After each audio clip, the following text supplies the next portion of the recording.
ایک معاشرے کا جب تجزیہ کیا جاتا ہے تو جس معاشرے میں میں اور آپ رہتے ہیں،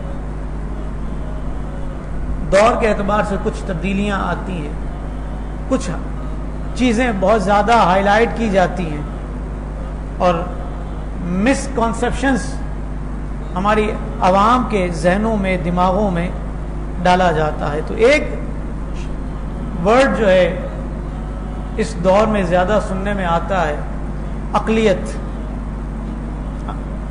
اقلیت کا تحفظ، اقلیت کو پروٹیکشن دینا، ان کے حقوق کی حفاظت کرنا، یہ بہت زیادہ ہمارے اس معاشرے میں سنا جاتا ہے۔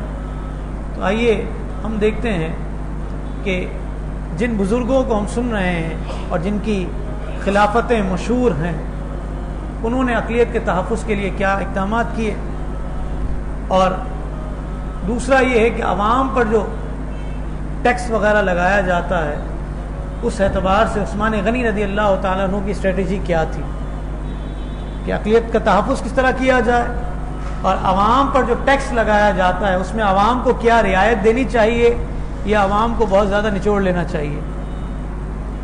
تو یہ خلافت عثمانیہ میں اس حوالے سے کیا اقدامات ہوئے، کیونکہ پاکستان کی 72 سالہ زندگی میں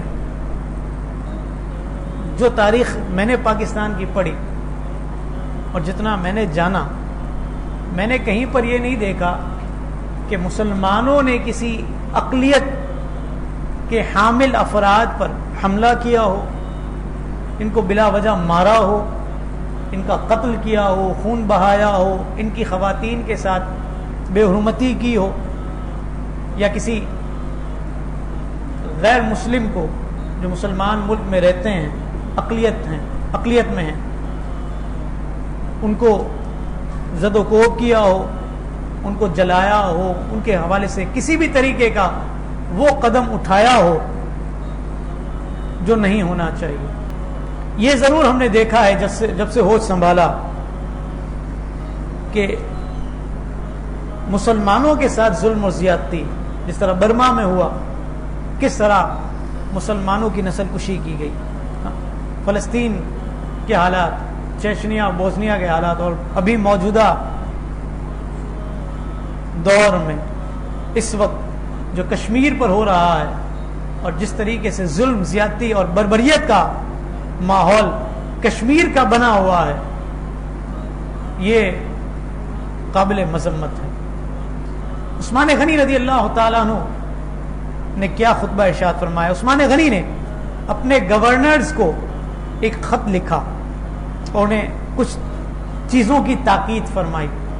اب یہاں سے ہم سمجھیں گے کہ حاکم وقت کو، گورنر کو کس طرح چلانا ہے، جو نظام ہوتا ہے گورنرز کا اور جو بھی ماتحت ہوتے ہیں ان کو حاکم وقت کس طرح چلاتا ہے۔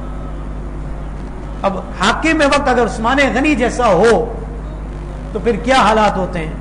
عثمان غنی نے اپنے دور کے گورنرز کے نام خط لکھا، اور ان گورنرز میں کون کون شامل تھے؟ سعد بن ابی وقاص بھی شامل تھے، حضرت کاتب وحی امیر معاویہ بھی شامل تھے، یعنی ایسی جلیل القدر ہستیاں، صحابہ اکرام کے بڑے بڑے اونچے نام، قداور شخصیات جن کو آپ کہیں، وہ آپ کے گورنر میں شامل تھے، نظام حکومت کو چلانے میں شامل تھے۔ ان کے نام جب آپ نے خط لکھا ہے تو کیا لکھا ہے؟ فرمایا میں تمہیں اس بات کی نصیحت کرتا ہوں کہ تم اپنے منصب کی اہمیت کے پیش نظر اپنی تمام تر توجہ دین اسلام کی ترقی کی جانب ملحوظ خاطر رکھو، یعنی تمہاری پہلی ترجیح جو ہونی چاہیے، پرائرٹی جو ہونی چاہیے، وہ دین اسلام کو فروغ دینا، اس کو عروج دینا۔ تم لوگوں کے ساتھ بہترین سلوک کرو اور اپنے فیصلے اسلامی تعلیمات کی روشنی میں کرو۔ اب دیکھ لیں آج ہم جو جن حالات سے ہم گزر رہے ہیں، حاکم وقت ہو تو پھر وہ اس طرح فیصلے کرتا ہے۔ پھر کیا فرمایا عوام الناس کے ساتھ اچھا سلوک کرو اور ان پر محصولات کا زیادہ بوجھ نہ ڈالو۔ محصولات سے مراد یہ کہ ٹیکس، ان سے جو وصول کرتے ہو تم ٹیکس، اس کا بوجھ زیادہ نہ ڈالو. اور یہاں تو حال یہ ہے کہ اس ملک کا بچہ جو پیدا ہوتا ہے وہ بھی ہزاروں لاکھوں کا مقروض ہے. ہم ایک بچے کو ٹافی لے کر دیتے ہیں, اس میں بھی ٹیکس پے کرتے ہیں. ہمارے گھر کا چولہا جلتا ہے تو ٹیکس پے کیا جاتا ہے. ہم روٹی کھاتے ہیں تو ٹیکس پے کرتے ہیں.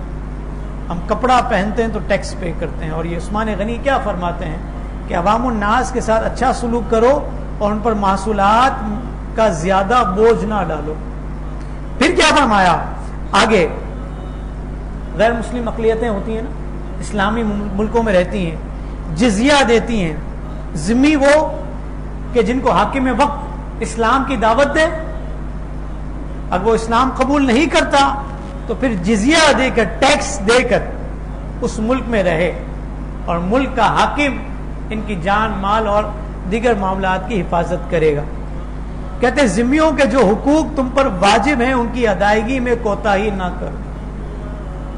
مسلمان تو کوتاہی نہیں کرتا. میں نے کہا نا 72 سالہ پاکستان کی زندگی میں ہم نے نہیں دیکھا کہ مسلمانوں نے دیگر مذاہب کے رہنے والوں کے ساتھ اس طرح کا ظلم اور زیادتی والا معاملہ کیا ہو. لیکن یہ ضرور دیکھا ہے کہ مسلمان روئے زمین پر ظلم اور زیادتی کا شکار ہوئے ہیں. مسلمانوں کی نسل کشی کی گئی ہے, ان کو بھیڑ بکریوں اور سبزیوں کی طرح کاٹا گیا, اور ابھی بھی کشمیر میں یہی حالات چل رہے ہیں. ان کے حقوق پامال نہ ہونے دینا اور عدل و انصاف کی فراہمی تمہاری اولین ترجیح ہونی چاہیے. پھر کیا فرمایا عثمان غنی نے؟ 2 چیزیں ہو گئیں, عوام کے ساتھ اچھا سلوک اور ان کے ساتھ محصولات میں ٹیکس میں زیادتی نہ کرنا, اور پھر ذمیوں کے ساتھ غیر مسلم اقلیتیں جو اسلامی ملکوں میں رہتی ہیں ان کے ساتھ اچھا سلوک, ان کے حقوق کی نگہداشت. آگے کیا فرمایا؟ فرمایا اپنے دشمنوں پر نظر رکھنا. یا ایھا الذین آمنوا لا تتخذوا اليہود والنصارى اولیاء. قرآن کہتا ہے اے ایمان والو یہود و نصاروں کو اپنا دوست نہ بناؤ. یہ قرآن کہتا ہے. اسی قرآن کی تائید حضرت عثمان غنی کے اس جملے سے ہوتی ہے, اپنے دشمنوں پر نظر رکھنا. یہ دشمن تمہارے دشمن ہی ہیں, کبھی دوست نہیں ہو سکتے. اور یہ یہود و نصارہ جن سے ہم دوستیوں کی جو ہے ڈینگیں مارتے رہتے ہیں اور تعلقات بڑھاتے ہیں, یہ ہمارے کبھی بھی دوست نہ ہوئے ہیں نہ ہوں گے. فرمایا کہ جنگی قیدیوں کے ساتھ رواداری اور مربت برتنا اور انہیں اسلام کی دعوت دینا, اور اگر وہ اس دعوت کو قبول کر لیں تو ٹھیک ہے, ورنہ جزیہ وصول کرنا, ان سے بھی ٹیکس لینا. اور اگر وہ ٹیکس ادا نہیں کر سکتے تو انہیں بہترین اخلاق کے ساتھ متاثر کرنا اور ان لوگوں کو اپنا گرویدہ بنانا تاکہ وہ تمہاری اطاعت پر اپنا فرض اولین سمجھیں. یعنی کس طریقے سے نظام حکومت کو چلانا ہے, عوام کے ساتھ کیا سلوک ہونا چاہیے, ٹیکس کے معاملات کیا ہونے چاہیے. ہاں, غیر مسلم اقلیتیں اگر تمہارے ملک میں آباد ہیں تو ان کے ساتھ کیا سلوک ہونا چاہیے اور کیا معاملات ہونا چاہیے. اور پھر دشمن پر کس طرح نظر رکھنی چاہیے کہ یہ دشمن تمہارا دشمن ہے, کبھی بھی دوست نہیں ہو سکتا. یہ سارے اصول اور قوانین تو قرآن حدیث اور تاریخ اسلام میں خلفائے راشدین کی سیرت میں مل رہے ہیں. میں نے, آپ نے اور ہمارے حکمرانوں نے اس سے کتنا سبق لیا ہے, یہ مجھے اور آپ کو آج سوچنا ہے. حضرت سعد بن ابی وقاص رضی اللہ تعالیٰ عنہ صحابی رسول تھے, جل القدر صحابی. آپ کوفہ کے گورنر تھے. اب دیکھیں یہاں پر بھی ایک چیز آپ کو سمجھنی ہے, منصب ہو, عہدہ ہو, اور اس کا بلا وجہ اور غلط استعمال کرنا اور اس عہدے کا غلط فائدہ اٹھا کر اسلام اور دین اسلام کے بنیادی اصولوں کو پامال کرنا, یہ مسلمانوں کا شیوا کبھی بھی نہیں رہا. دیکھیں عثمان غنی رضی اللہ تعالیٰ عنہ نے کوفے کا گورنر حضرت سعد بن ابی وقاص رضی اللہ تعالیٰ عنہ کو مقرر کیا تھا. کچھ عرصہ آپ کوفے کے گورنر مقرر رہے, پھر آپ نے اس عہدے سے آپ کو معزول کیا گیا اور ولید بن عقبہ رضی اللہ تعالیٰ عنہ کو کوفے کی گورنری عطا کر دی گئی. وجہ کیا بنی؟ مورخین نے لکھا ہے یہاں پر، کہتے ہیں کہ حضرت سعد بن ابی وقاص رضی اللہ تعالی عنہ نے بیت المال سے کچھ قرض لیا تھا اور خزانچی تھے بیت المال کے حضرت عبداللہ بن مسعود رضی اللہ تعالی عنہ. یعنی دیکھیں ہر طرف جو ہے صحابہ اکرام کی ایک وہ جماعت ہے اور وہ گویا کہ تعداد بیان کی جا رہی ہے کہ جن کے بارے میں ہمارے ذہن میں کسی قسم کا شبہ اور شک نہیں آتا کہ یہ معاذ اللہ بددیانتی کریں گے یا جو ہے عدل کا ساتھ نہیں دیں گے. کہیں پر بھی ہم تصور ہی نہیں کر سکتے، کیونکہ حضور نے فرمایا کہ میرے سارے صحابہ عادل ہیں. تاخیر ہو گئی رقم لوٹانے میں کہ کچھ تاخیر سے لوٹائی. اب عبداللہ بن مسعود رضی اللہ تعالیٰ عنہ چونکہ خزانچی تھے بیت المال کے، تو حضرت عبداللہ بن مسعود اور حضرت سعد بن ابی وقاص میں کچھ اس حوالے سے کلام ہوا. اب جب یہ کلام ہوا تو حضرت عثمان غنی رضی اللہ تعالیٰ عنہ نے اس موقع کی نزاکت کو سمجھا کہ یہ دونوں جلیل القدر صحابی ہیں. اب کیا کیا جائے؟ عثمان غنی رضی اللہ تعالیٰ عنہ نے جب آپ کو یہ پتا چلا کہ یہ معاملہ ہوا ہے تو آپ نے سعد بن ابی وقاص کو اس عہدے سے برطرف کیا اور ولید بن عقبہ کو اس عہدے پر فائز کیا، تاکہ کل کوئی یہ نہ کہے کہ جب سعد بن ابی وقاص گورنر تھے اور آپ نے بیت المال سے قرض لیا تھا اور تاخیر سے ادائیگی کی اور حضرت عبداللہ بن مسعود رضی اللہ تعالیٰ عنہ نے اس طرف توجہ دلائی تو حضرت خلیفۃ المسلمین عثمان غنی نے کوئی ایکشن نہ لیا، کوئی یہ بات نہ کہے، تو حضرت عثمان غنی رضی اللہ تعالیٰ عنہ نے اس حوالے سے خاص قدم اٹھایا. کہتے ہیں کہ جب امیر معاویہ عہد فاروقی میں اور عہد عثمان غنی میں گورنر تھے کیا حالات تھے؟ کہتے ہیں عثمان غنی رضی اللہ تعالیٰ عنہ کے دور میں بھی آپ گورنر رہے اور عمر فاروق کے دور میں بھی رہے. عمر فاروق کے دور میں آپ دمشق کے گورنر تھے اور عثمان غنی کے دور میں آپ شام کے گورنر تھے. علامہ ابن کثیر نے امام احمد بن حنبل کا ایک قول نقل کیا ہے اور امام احمد بن حنبل نے یہ قول علی ابن ابی جمعہ سے نقل کیا. وہ کہتے ہیں کہ میرے والد گرامی دمشق کی جامع مسجد میں نماز جمعہ پڑھ رہے تھے اور اس وقت گورنر تھے امیر معاویہ رضی اللہ تعالیٰ عنہ کاتب وحی. لوگ ان کے خلاف بھی بات کر جاتے ہیں اور بالخصوص یہ ایام محرم جب آتے ہیں تو گز بھر کی زبان نکال کر صحابی رسول کے خلاف بکواس کرتے ہیں. ان کی شان کیا تھی؟ کہتے ہیں کہ ممبر پر کھڑے رہ کر جمعے کا خطبہ دے رہے تھے اور حال یہ تھا کہ جسم پر جو کپڑا تھا اس میں کئی قسم کے پیبند تھے. یہ نفوس قدسیہ جنہوں نے دین اسلام کو ہم تک پہنچایا ہے، کپڑا وہ پہنا جس میں پیبند لگے ہوئے تھے. ان کی شان کے خلاف کوئی بکواس کرے اس کو اپنا ایمان چیک کرنا چاہیے، وہ کہاں کھڑا ہوا، اس کے اپنی حیثیت کیا ہے، اس نے دین کے لیے کیا کام کیا ہے. اور عثمان غنی رضی اللہ تعالیٰ عنہ کی دور کی فتوحات آپ دیکھ لیجئے. 24 ہجری میں آپ نے آرمینیا اور رے کے علاقے کو فتح کیا. اب میں بالکل سرسری طور پر جو ہے اس کو میں نظر سے گزارتا ہوں تاکہ آپ کو پتہ چلے کہ عثمان غنی کے دور میں کتنی فتوحات ہوئی ہیں. 25 ہجری میں آپ نے افریقہ اور اس کے کچھ علاقوں کو فتح کیا.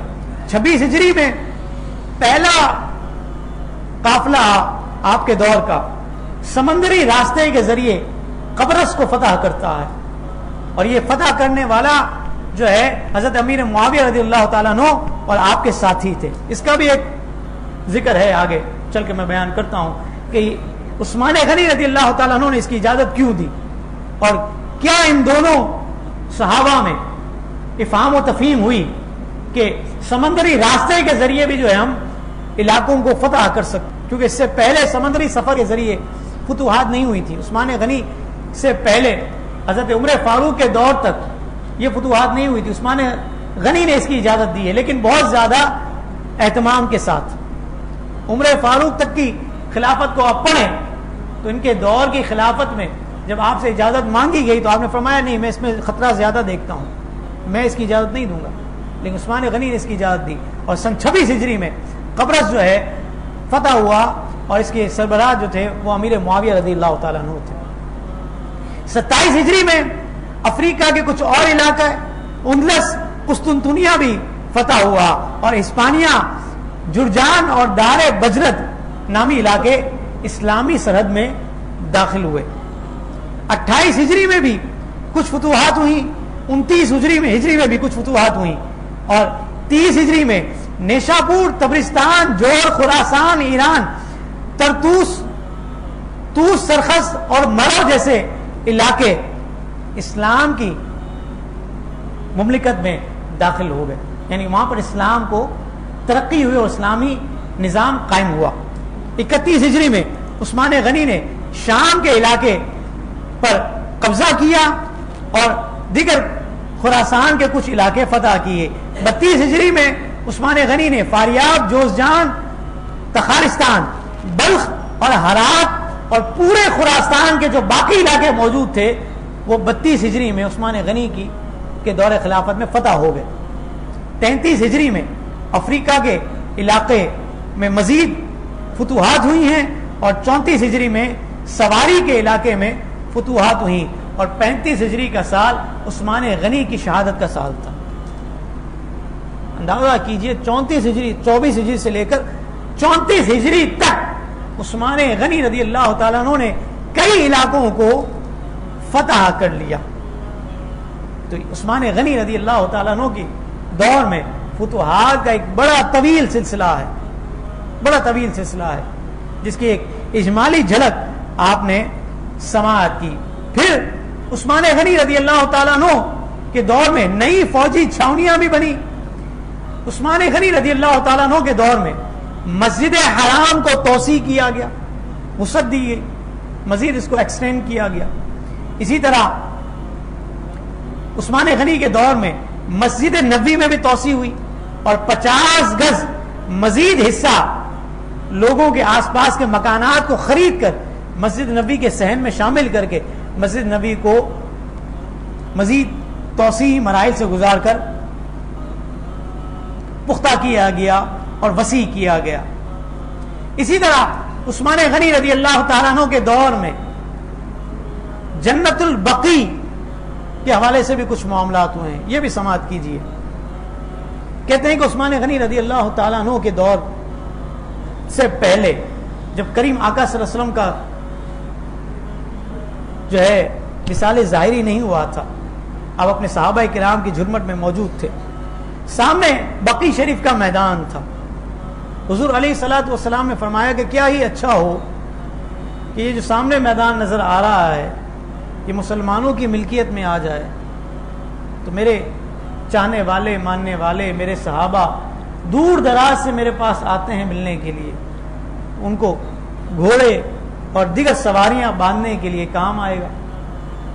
عثمان غنی اس محفل میں، اس مجمع میں موجود تھے.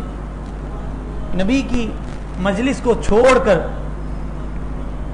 جانا یہ بے ادبی ہے، لیکن جب مشن جو ہے وہ مضبوط ہو، ارادہ اور نیت نیکی کی ہو، کار خیر کی ہو، تو پھر حضور کی مجلس کو چھوڑ کر جانا بے ادبی نہیں ہوتا، جس طرح عثمان غنی نے کیا. جب عثمان غنی کے کانوں سے حضور کی یہ آواز ٹکرائی ہے تو اسی وقت آپ اٹھ کر گئے اور تھوڑی دیر کے بعد دوبارہ تشریف لے آئے. حضور نے پوچھا کہ عثمان کہاں چلے گئے تھے؟ تو میں حضور آپ نے ابھی جو بات کی تھی نا کہ یہ سامنے جو میدان نظر آ رہا ہے اگر یہ مسلمانوں کی ملکیت میں ہو جائے تو بڑا فائدہ ہوگا اور میرے صحابہ یہاں پر اپنی سواریاں باندھیں گے. تو فرمایا ہاں میں نے یہ کہا تھا لیکن تو کیوں چلا گیا یہاں سے؟ فرمایا حضور آپ نے اس جگہ کو پسند کیا تھا، آپ کے عثمان نے یہ جگہ خرید لی ہے۔ مقصد بے ادبی نہیں تھا حضور کی بارگاہ سے جانے کا، مقصد کار خیر تھا، حضور کی دلجوئی تھی، حضور کی تکریم تھی۔ اور فرمایا حضور اب یہ زمین آپ کی ہے، مسلمانوں کی ہے، آپ اس کو جس طرح چاہیں استعمال کر۔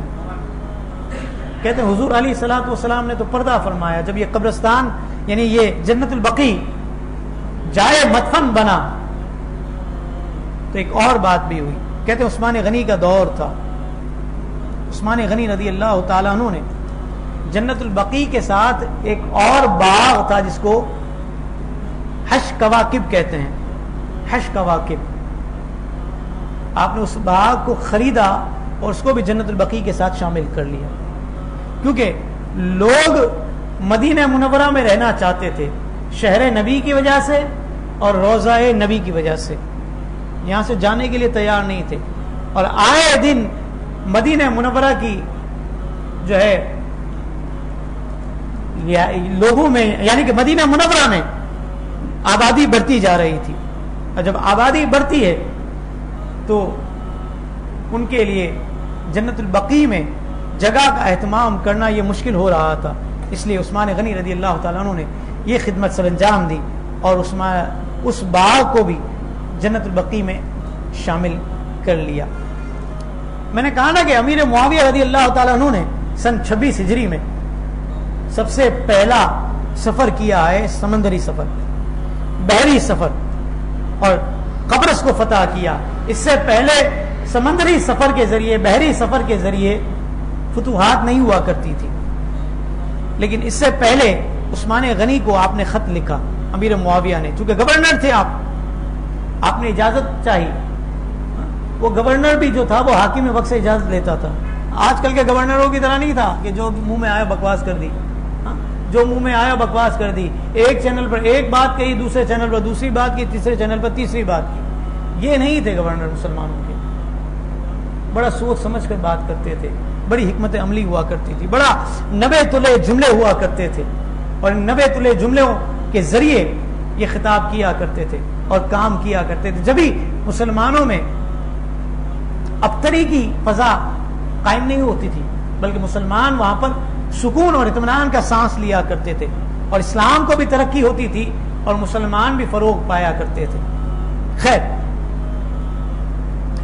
قبرص کی جنگ سے پہلے آپ نے خط لکھا عثمان غنی کو اور کہا کہ میں چاہتا ہوں کہ سمندری راستے کے ذریعے قبرص کو میں فتح کروں۔ عثمان غنی نے کہا کہ مجھے اس میں خطرہ زیادہ لگتا ہے، میں اس چیز کی اجازت نہیں دوں گا، کیونکہ عمر فاروق نے بھی اجازت نہیں دی تھی، لہٰذا میں بھی اجازت نہیں دوں گا۔ آپ نے اصرار کیا کہ آپ کو کیا شبہات ہیں، کیوں آپ منع کرتے ہیں؟ کچھ باتیں ہوئیں، عثمان غنی نے کہا کہ چلو ایسا کرو کہ تم اپنے اہل خانہ کو بھی لے جاؤ۔ انسان اپنے خاندان اور گھر والوں کے حوالے سے بہت زیادہ سینسٹیو ہوا کرتا ہے، ان کو جو ہے مصیبت میں نہیں ڈال سکتا، اپنی جان پر تو برداشت کرتا ہے لیکن اپنے فیملی کو سیکیور کرتا ہے، یہ انسان کی فطرت ہے، مزاج ہے۔ عثمان غنی نے کہا ایسا کرو کہ اپنی فیملی کو بھی لے جاؤ، اہل خانہ کو بھی لے جاؤ، اور سمندری راستے کے ذریعے قبرص کو فتح کرو، پھر میں اجازت دے دوں گا۔ انہوں نے کہا کہ آپ ایسا کریں کہ آپ کو جو بھی خدشات ہیں آپ مجھ سے ذکر کریں، میں آپ کے تمام خدشات کو دور کرتا ہوں، اور پھر آپ کی اجازت ہوگی تو سمندری راستے کے ذریعے ہم قبرص کو فتح کریں گے۔ عثمان غنی نے جب پہم اصرار دیکھا امیر معاویہ رضی اللہ تعالی عنہ کا، تو آپ نے کہا کہ ایسا کرو کہ تم قبرص پر حملہ کرنے کے لیے لشکر بھرتی نہیں کرنا، کیونکہ پہلے لشکر بھرتی کیے جاتے تھے، پھر ان کی قراندازی کی جاتی تھی، ایک فورس تیار کی جاتی تھی، پھر ان کی قراندازی کی جاتی تھی، یعنی 100 بندے تیار کیے ہیں آپ نے پہلے، ان کی قراندازی کی جائے گی، 50 کو لے جانا ہے تو قراندازی کے ذریعے 50 کو لے جایا جاتا تھا۔ تو فرمایا ایسا کرنا کہ لشکر بھرتی نہ کرنا اور قراندازی بھی نہیں کرنا، جو خود اپنی خوشی سے اور اپنی چاہت سے تمہارے ساتھ اس جنگ میں، سمندری سفر میں قبرص کو فتح کرنے کے لیے تیار ہو جائے تو تم ان کو لے کر چلے جانا. یہی ہوا کہ جو احباب خوشی کے ساتھ آئے, امیر معاویہ نے ان کے ساتھ سفر کیا. یہ عثمان غنی رضی اللہ تعالیٰ عنہ کے دور کی وہ سفر تھا جو سمندری سفر تھا اور مسلمانوں کو اس میں بھی فتح ہوئی. تبوک سے کے حوالے سے حضور علیہ الصلوۃ والسلام اپنے اصحاب کو ترغیب دلا رہے تھے. آج لوگ کہتے ہیں کہ مولوی طبقہ جو ہے چندہ بہت مانگتا ہے, بہت چندہ مانگتا ہے. حضور علیہ الصلوۃ والسلام تبوک کے لیے مال اکٹھا کر رہے تھے. عثمان غنی کھڑے ہوئے, فرمایا حضور 100 اونٹ ببا ساز و سامان اور سواری کے, یعنی جو سوار اس پر ہوگا اس کا بھی خرچہ, آنے کا بھی, جانے کا بھی, کھانے کا بھی, پینے کا بھی, اس کے لباس کا بھی, جب تک وہ واپس نہیں آ جاتا تبوک سے اس وقت تک کا سارا اہتمام 100 اونٹوں سمیت میری طرف سے. حضور نے پھر ترغیب دلایا, آپ نے پھر یہی بات ہے, حضور نے پھر ترغیب دلائی. تیسری مرتبہ آپ نے یہ کہا, حضور نے چوتھی مرتبہ ترغیب دلائی. تو حضور کی بارگاہ میں اٹھے اور فرمایا حضور میرے پاس اپنا ہے ہی کیا, اپنا ہے ہی کیا, جو کچھ ہے وہ آپ کا ہے, آپ لیجئے, قبول کیجئے, جس طریقے سے چاہیں اس کو دین اسلام کے لیے خرچ کیجئے. دیکھیں حضور علیہ الصلوۃ والسلام نے اس موقع پر بھی آپ کو بشارتیں دی, سخاوت کر کے جنت کی بشارتیں حضور علیہ الصلوۃ والسلام کی بارگاہ سے عثمان غنی نے حاصل. عثمان غنی اور عمر فاروق میں عقیدت کے رشتے کیسے تھے؟ کہتے ہیں کہ عثمان غنی اور عمر فاروق ایک مرتبہ حضور علیہ الصلوۃ والسلام کے کہنے کے مطابق کسی کام کے لیے تشریف لے گئے. حضور علیہ الصلوۃ والسلام صحابہ کرام کو بھیجا کرتے تھے کہ جاؤ فلاں کام کر کے آؤ, فلاں سے یہ بات کرنی ہے, فلاں تک یہ پیغام پہنچانا ہے, فلاں یہ کام کرنا ہے, یہ کام کرنا ہے. تو یہ دونوں اصحاب اکٹھے نکلے ہیں, کہتے ہیں نماز کا وقت ہو گیا, نماز کا وقت ہو گیا. عمر فاروق نے عثمان غنی سے کہا کہ آپ امامت کیجئے, امامت کروائیے تو ہم نماز ادا کر لیں. اب عثمان غنی خوشی خوشی مصلی پر کھڑے ہو گئے ہوں گے, فرمایا نہیں. عثمان غنی نے کیا کہا, آپ نے انکار کیا اور کہا کہ عمر تم مجھ سے افضل ہو,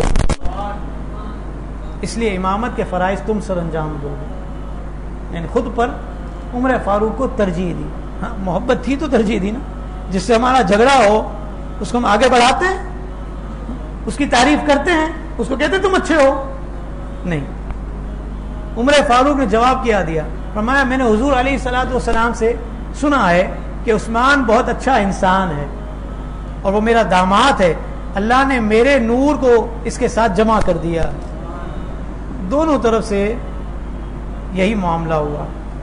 عثمان غنی نے عمر فاروق کی بات سننے کے بعد بھی امامت سے انکار, تو عمر فاروق نے فرمایا میں نے حضور علیہ الصلوۃ والسلام کے اس فرمان کو کیسے بھول سکتا ہوں کہ حضور نے فرمایا کہ عثمان غنی جامع القرآن, قرآن کو جمع کرنے والا اور حبیب الرحمن ہے. یعنی دونوں طرف سے کوئی بھی اس بات پر تیار نہیں ہے کہ امامت کے منصب پر ان کی موجودگی میں بیٹھ کھڑا ہو جائے.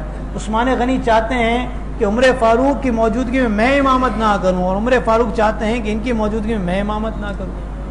تو یہ محبت کا ثبوت تھا یا معاذ اللہ ان کے تعلقات اچھے نہیں تھے؟ اور جو لوگ یہ بات کرتے ہیں نہ ان کو قرآن کی آیت نظر آتی ہے نہ یہ واقعات نظر آتے ہیں. آئیے علی المرتضیٰ سے عثمان غنی کے تعلقات کیسے تھے؟ بی بی فاطمہ الزہرا طیبہ طاہرہ کے ساتھ عثمان غنی جب علی المرتضیٰ کا نکاح ہوا, حضور علیہ الصلوۃ والسلام نے حضرت علی سے فرمایا کہ علی مہر دینے کے لیے بھی کچھ رقم ہے یا نہیں ہے؟ مہر کیسے دو گے خاتون جنت کا؟ فرمایا حضور میرے پاس تو ایک گھوڑا ہے اور ایک زرہ ہے. بعض روایتوں میں فقط زرہ کا ذکر کیا, گھوڑے کا بھی ذکر نہیں. زرہ ہے. میں کتنے کی ہے؟ میں 30 درہم کی. حضور نے فرمایا ایسا کر جا اس کو بیچ اور خاتون جنت کے لیے کچھ چیزیں خرید کر لے آ تاکہ مہر کے طور پر ان کو دیا جائے. ٹھیک ہے, حضور نے نکاح طے کر دیا ہے اور مہر کے لیے یہ رستہ نکال دیا ہے. خوشی خوشی علی المرتضیٰ وہ زرہ لے کر باہر نکلے, بازار کی طرف گئے. 30 درہم کی زرہ تھی, چاہتے تھے کہ اس کو بیچ دیں. عثمان غنی سے ملاقات ہو گئی. عثمان غنی سے میرا آپ کا کسی سے جھگڑا ہو, ہماری بنتی نہ ہو, ہم اس پر 1 روپیہ بھی خرچ نہیں کرتے, اس پر 1 روپیہ بھی خرچ نہیں کرتے. اب دیکھیے عثمان غنی نے کیا کیا. حضرت علی سے ملاقات ہوئی تو فرمایا کہ علی کہاں جاتے ہو؟ حضرت علی نے کہا کہ میرا نکاح ہو رہا ہے خاتون جنت سے اور مہر کے لیے کچھ اہتمام کرنا تھا, میرے پاس اور تو کچھ نہیں ہے, یہ زرہ ہے. حضور نے فرمایا اسی کو بیچو اور مہر کے لیے کچھ اہتمام کرو, تو میں یہ بیچنے کے لیے جا رہا ہوں. حضرت عثمان نے کہا کہ اگر تم نے بیچنی ہے تو باہر کیوں بیچتے ہو, مجھے بیچ دو, میں خرید لیتا ہوں یہ زرہ. میں کتنے کی؟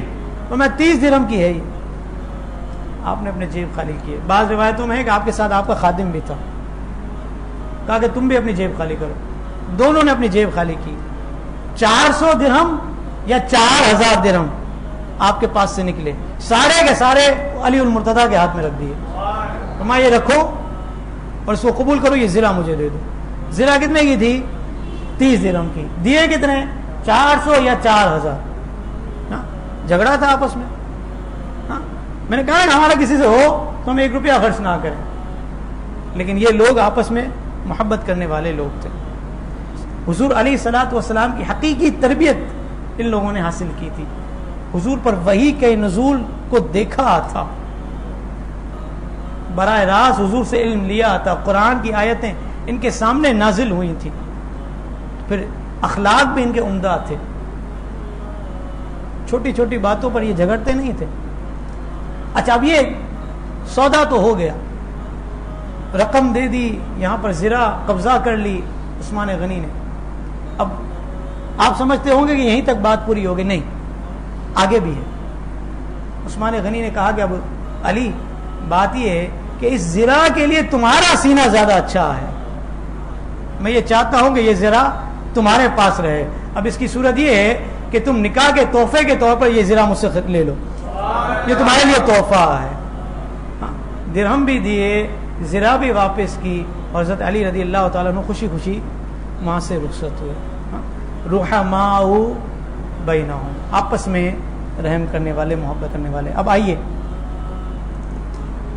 عمر فاروق کے دور کا ایک اور واقعہ میرے سامنے آیا, اس کو بیان کر کے پھر صدیق اکبر کے حوالے سے کہ صدیق اکبر میں اور عثمان غنی میں کیا تعلقات تھے, تاکہ یہ مضمون چاروں خلفاء کے حوالے سے تکمیل تک پہنچ جائے.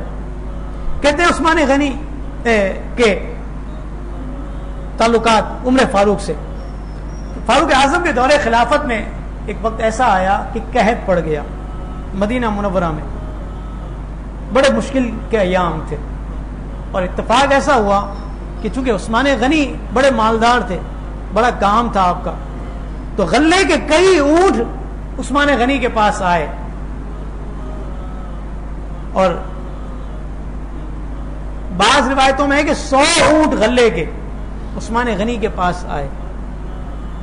فاروق اعظم کو معلوم ہوا کہ عثمان غنی کے پاس اتنا غلہ آ گیا ہے اور یہاں پر قوم مشکل میں ہے, تو حاکم وقت ہے غلہ خرید لے اور قوم میں جو ہے وہ تقسیم کرے اور کم قیمت پر ان کو دے دے, یا جو غربا ہے اس کو ایسے ہی تقسیم کر دے تاکہ اس قوم کی مشکل تو حل ہو. تو یہ حاکم وقت ہوا کرتے تھے ایک وقت میں, جو قوم کی مشکل کا ان کو احساس ہوا کرتا تھا. عثمان غنی کے پاس جب عمر فاروق کا پیغام آیا اس غلے کے حوالے سے, تو آپ نے انکار کر دیا. عثمان غنی کے اس انکار پر عمر فاروق کو بڑا افسوس ہوا, یہ کیا بات ہوئی, منع ہی کر دیا, منع کر دیا مجھے. اور آپ نے منع کر کے کیا کیا؟ آپ نے منع کر کے مدینہ منورہ کے غربا میں وہ سارا کا سارا غلہ یوں ہی تقسیم کر دیا بغیر کسی رقم کے. فاروق اعظم کو جب خبر ہوئی تو آپ نے اطلاع ان کو بھیجی اور فرمایا کہ میں نے آپ کو اس لیے فروخت نہیں کی ہے کہ آپ کم رقم دیتے تھے اور میں نے زیادہ پر جو ہے رب العالمین سے سودا کر لیا ہے. میں نے زیادہ پر سودا کیا ہے, آپ تو رقم کم دے رہے تھے نا مجھے, تو میں نے کم پر اوکے نہیں کیا آپ کو. یہ مقام تھا عمر فاروق رضی اللہ تعالیٰ عنہ اور عثمان غنی رضی اللہ تعالیٰ عنہ کے تعلقات کے حوالے سے. آئیے صدیق اکبر کے دور میں اسی طرح کا ایک معاملہ ہوا. ایک شخص ملک شام سے سیدنا صدیق اکبر رضی اللہ تعالیٰ عنہ کی بارگاہ میں پہنچا اور اس نیت سے پہنچا کہ خلیفۃ المسلمین ہیں, مسلمانوں کے حاکم ہیں, ان سے کوئی مالی مدد مل جائے گی. آیا صدیق اکبر رضی اللہ تعالیٰ عنہ کی بارگاہ میں اور کہا کہ میں کاروبار کرتا تھا اور مجھے کاروبار میں کچھ نقصان ہو گیا ہے. اب میں یہ چاہتا ہوں کہ میرا یہ نقصان آپ کے ذریعے پورا ہو جائے, کچھ مالی مدد آپ سے مجھے مل جائے تو میں اپنی گزر بسر کر لوں گا. 300 دینار یا درہم اس کو چاہیے تھے, لیکن مسلمانوں کا حاکم خلیفۃ المسلمین, مسلمانوں کے سب سے پہلے خلیفہ سیدنا صدیق اکبر رضی اللہ تعالیٰ عنہ اس کو اپنے گھر لے گئے اور کہا کہ بھائی تم آئے, تمہارا شکریہ, لیکن اگر مالی حیثیت اس وقت پوچھتے ہو تو تمہارے حاکم وقت کی مالی حیثیت اس وقت یہ ہے کہ میں نے کئی دنوں سے کچھ بھی نہیں کھایا اور فقط چند کھجوروں اور پانی پر میرا گزارا ہو رہا ہے, لہذا میں تو تمہاری کوئی خدمت نہیں کر سکتا, لیکن تم ایسا کرو عثمان غنی کے پاس چلے جاؤ, عثمان غنی کے پاس چلے جاؤ, ان کی بارگاہ میں جا کر یہ درخواست کرنا, تمہارا کام ہو جائے گا. وہ شخص جو ملک شام سے پیدل آیا تھا, مالی حالت جس کی درست نہیں تھی, وہ یہ سوچنے پر مجبور ہو گیا کہ کیسے مسلمانوں کے حاکم ہیں, میری مدد نہیں کی اور مجھے بھیج رہے ہیں عثمان غنی کے پاس, وہ کیا مدد کریں گے میری. جب اس کے ذہن میں یہ بات آئی تو اس نے کہا کہ حضور ایک بات کی اجازت دے دیجئے, میں جا کر ان سے یہ کہوں کہ مجھے صدیق اکبر نے بھیجا ہے, مسلمانوں کے خلیفہ نے بھیجا ہے. تو صدیق اکبر نے کہا کہ تمہیں ان کو یہ کہنے کی ضرورت نہیں پڑے گی کہ مجھے صدیق اکبر نے بھیجا ہے, تم جاؤ. ٹھیک ہے. عثمان غنی کے پاس گیا, دروازے کے پاس پہنچا, ابھی دستک دینا ہی چاہتا تھا کہ آواز اس کے کانوں سے ٹکرائی, ہاتھ روک لیا اس نے. وہ آواز کیا تھی؟ اب یہاں پر روایتوں کے مضامین کچھ مختلف. ایک روایت یہ ہے کہ آپ اپنی خادمہ کو, اپنی لونڈی کو ڈانٹ رہے تھے کہ تم نے رات گئے تک یہ دیے کو جلتا چھوڑ دیا اور تیل ضائع ہو گیا, حالانکہ ضرورت نہیں تھی. ایک روایت میں یہ ہے کہ آپ اپنے بچوں کو ڈانٹ رہے تھے کہ تم نے یہ کیا دودھ میں شہد ڈال کر پینا شروع کر دیا ہے, اتنا خرچہ بڑھا لیا ہے. یہ دونوں. اب یہ شخص جو آیا تھا صدیق اکبر کا بھیجا ہوا, وہ ہاتھ اس نے روک لیا اور ایک لمحے کے لیے سوچنے لگا کہ یہ کیسے شخص ہیں. انسان مال کماتا ہے تو کس کے لیے؟ گھر والوں کے لیے, بیوی بچوں کے لیے, اہل خانہ کے لیے. ابھی اپنے بچوں پر غصہ ہو رہے ہیں کہ تم جو ہے دودھ میں شہد ملا کر پیتے ہو, خرچہ تم نے بڑھا لیا ہے, تو یہ مجھے کہاں سے دیں گے. اب یہ بات اس کے ذہن میں آ گئی, لیکن پھر بھی اس نے ہمت کر کے دروازے کو کھٹکھٹایا. دروازہ اندر سے کھلا, عثمان غنی نے اس سے کہا, سلام کلام ہوا. عثمان غنی سمجھ گئے مسلمان ہے, اس کو اندر لے گئے, بٹھایا. کون ہو, کہاں سے آئے ہو, کس مقصد کے لیے آئے ہو اور کس نے بھیجا. یہ چاروں سوالوں میں سے کوئی بھی سوال عثمان غنی نے اس شخص سے نہیں کیا, کوئی سوال نہیں کیا. تھوڑی دیر ہوئی تو اس شخص کے لیے, اس مہمان کے لیے دودھ میں شہد ملا ہوا پیش کیا گیا. اس شخص نے دودھ پیا, اس میں شہد موجود تھا. اب جب یہ دودھ پیا شہد والا, اس کے ذہن میں یہ بات آئی, یار یہ کیا معاملہ ہے, بچوں کو تو ڈانٹ رہے تھے, کہ دودھ میں شہد ملا کر پیتے ہو، خرچہ بڑھا لیا اور مجھے دودھ میں شہد ملا کر پلا رہے ہیں. کہتے ہیں تھوڑی دیر ہوئی تو مجھے کھجور کا حلوہ پیش کر دیا، کھجور کا حلوہ میں نے کھایا. یہ دونوں باتیں ہوئی، اس شخص سے رہا نہ گیا کہ یہ ہو کیا رہا ہے میرے ساتھ، کہ وہی چیز جو اپنے اہل خانہ کے لیے جس پر ناراض ہو رہے ہیں وہی مجھے پیش کر رہے ہیں، کھجور کا حلوہ بھی پیش کر رہے ہیں، اور یہ بھی نہیں پوچھ رہے ہیں کہ کون ہوں، کہاں سے آیا، کس مقصد کے لیے آیا، کس نے بھیجا. چاروں سوالوں میں سے کوئی سوال نہیں. ہمارے یہاں تو مہمان آتا ہے تو ہم نے کرائٹیریا بنائے ہوئے نا، کرائٹیریا بنائے ہوئے. ہاں اگر بے وقت آ جائے تو ہمارا موڈ پہلے ہی خراب ہو جاتا ہے کہ یار یہ اس وقت کیسے آ گیا. پہلا اس کوشچن مارک ہمارے چہرے پر آ جاتا ہے. دوسرا کیا ہوتا ہے کہ ہم نے کیٹیگریز بنائی ہیں. ہاں فلاں آئے گا تو ہم نے اس کو جو ہے پانی میں، ٹھنڈے پانی میں ٹینک ڈال کر چلا دینا ہے. اچھا فلاں آئے گا تو ہم نے اس کو روح افزا پلانا ہے. اچھا یہ اگر آئے گا تو ہم نے کیا کرنا ہے، اس کو کولڈ ڈرنک پلانی ہے. اور فلاں آئے گا تو ہم نے اس کو جو ہے پارٹی، ٹی پارٹی کرنی ہے اس کی. ہاں چپس وغیرہ اور بسکٹس وغیرہ اس کو چائے کے ساتھ پیش کرنے. اور فلاں آئے گا تو اس کو کھانا بھی کھلانا پڑے گا. اور فلاں تو ایسا ہے کہ اس کو رکنے کا بھی کہنا پڑے گا، رکنا پڑے گا. ہم نے کرائٹیریا بنائے ہوئے. عثمان غنی نے ایسا کچھ بھی نہیں کیا، بلکہ کون ہو، کہاں سے آئے ہو، کس نے بھیجا اور کیوں آئے ہو، یہ چاروں سوالات میں سے کوئی بھی WHO کا سوال نہیں کیا آپ نے اس کو، بلکہ اس کی پہلے مہمانداری کی اور پھر کہا کہ شخص تو آیا ہے تو کس مقصد کے لیے آیا ہے. ابھی بھی یہ نہیں پوچھا کہ تمہیں کس نے بھیجا ہے، کس مقصد کے لیے آیا ہے. تو شخص نے کہا کہ میں آیا اس لیے ہوں کہ میں ملک شام میں رہتا تھا، کاروبار کرتا تھا، میرا فلاں فلاں طریقے سے نقصان ہو گیا ہے. اب مالی کیفیت یہ ہے کہ میرے گھر پر فاقوں کا معاملہ ہے، فاقوں کی نوبت آ گئی، میں آپ سے کچھ مالی مدد چاہتا ہوں. عثمان غنی رضی اللہ تعالیٰ عنہ نے کہا کہ بیٹھو. اپنے غلام سے کچھ کہا اور تھوڑی دیر ہوئی تو آپ کا غلام آیا اور کیا کہا اس نے، اونٹ لے کر آیا جو کہ سامان سے، غلے سے اور دیگر چیزوں سے لدا ہوا تھا. ساتھ میں ایک اشرفیوں کی تھیلی تھی. اس شخص کو تو 300 دینار یا درہم کی ضرورت تھی، آپ نے اس کو 600 درہم دیے. کہا یہ 600 درہم ہے اور یہ اونٹ ہے جس میں ساز و سامان ہے، اس کو لے جا، انشاءاللہ الرحمن تیرا گزارا اچھا ہو جائے گا. اس شخص نے کہا کہ حضور ایک مسئلہ ہے. کہا کیا؟ میں یہ اونٹ لے کر جاؤں گا ملک شام، اس میں جو سامان ہے اس کو اتاروں گا، پھر دوبارہ یہ اونٹ لے کر آؤں آپ کو واپس کرنے کے لیے. عثمان غنی نے کہا کہ تجھے کس نے کہا ہے کہ تجھے اس کو واپس کرنا ہے؟ واپس کرنے کا کہا کس نے ہے تجھے؟ یہ اونٹ بھی تیرا، اس پر جو سامان ہے وہ بھی تیرا اور یہ اشرفیاں بھی تیری. کس نے بھیجا تھا؟ صدیق اکبر نے. جس سے ہماری بنتی نہ ہو اس کو کسی کے پاس بھیجتے نہیں بھیجتے نا. تو تعلقات کیا تھے؟ رحماء بینہم. اپنے اعتبار سے عثمان غنی نے اتنا خرچ کیا دین اسلام کے لیے. اپنا حال کیا تھا؟ کہتے ہیں 8 درہم سے زیادہ کی کبھی بھی آپ نے لباس نہیں پہنا.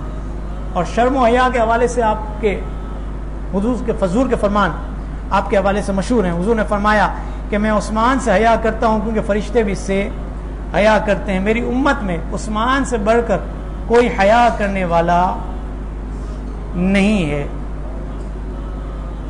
اور بھی بہت سے واقعات ہیں. عثمان غنی رضی اللہ تعالیٰ عنہ سادہ ایسے تھے کہ آپ رضی اللہ تعالیٰ عنہ کے جسم پر، یعنی کہ جس مسجد نبی میں آپ قیلولہ کیا کرتے تھے، قیلولہ کیا کرتے تھے، اور جب قیلولہ کر کے سو کر اٹھتے تھے تو آپ کے جسم پر جو ہے کنکر اور سنگریزوں کے نشانات دیکھے جاتے تھے. کھلے فرش پر آپ سو جایا کرتے تھے. ایسا نہیں تھا کہ مالدار ہیں، مسلمانوں کے خلیفہ ہیں تو بڑا اہتمام ہوگا. فرمایا ایسا کچھ بھی آپ کے کردار میں نہیں تھا. انتہائی سادہ مزاج کے اور سادہ کردار اور طبیعت کے حامل افراد تھے.